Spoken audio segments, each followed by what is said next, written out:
Kuna dhana potofu tulionayo watu wengi kwamba afya ya akili ni tatizo la watu wenye uwezo, kwamba linawahusu watu wenye faraja, muda au upendeleo. Lakini ukweli ni tofauti kabisa.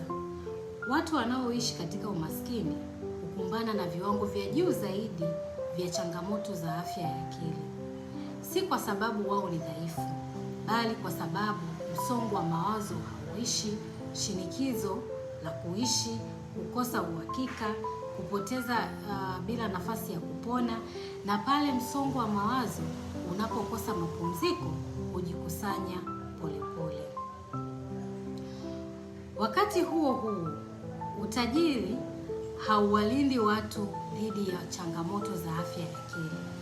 Ndiyo maana mtu tajiri au maarufu anapofariki kwa kukatisha maisha yake, swali ambalo watu wengi huuliza ni kwa nini, wakati alikuwa na kila kitu? Swali hilo linaonyesha kutokuelewa jambo la msingi, kwamba ustawi wa akili hauhusiani na kile ulicho nacho. Unahusiana na kile unachobeba kila siku, na kama unapata nafasi ya kukiachilia. Hapo ndipo deni la fikra linapoanza. Kama lilivyo deni la kifedha, halitokei ghafla, hujengwa taratibu na kwa ukimya.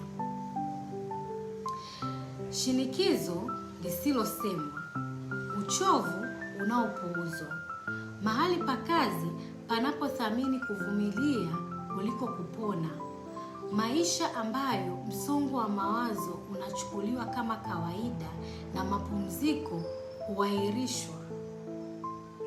Mwanzoni watu wanavumilia, kisha wanaendelea kufanya kazi kama kawaida, halafu wanateseka kimya kimya. Si kwa sababu walishindwa, bali kwa sababu ustawi wa akili ulionekana kama hisia au faida badala ya jinsi ulivyo, kwamba ni mfumo wa kila siku. Msongo wa mawazo unapopuuziwa hujikusanya. Mapumziko yanapokuwa ya hiari, riba huongezeka, na hatimaye gharama hujitokeza kwenye uchovu uliopitiliza, kukata tamaa, afya kudorora, au kujitenga kwa ndani. Ndiyo maana kinga si anasa, ni wajibu, kwa mtu binafsi, kwa kiongozi, na kwenye sehemu za kazi.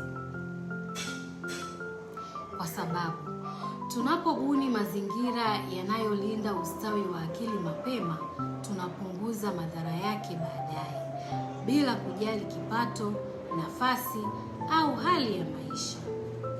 Afya ya akili si tatizo la matajiri wala maskini.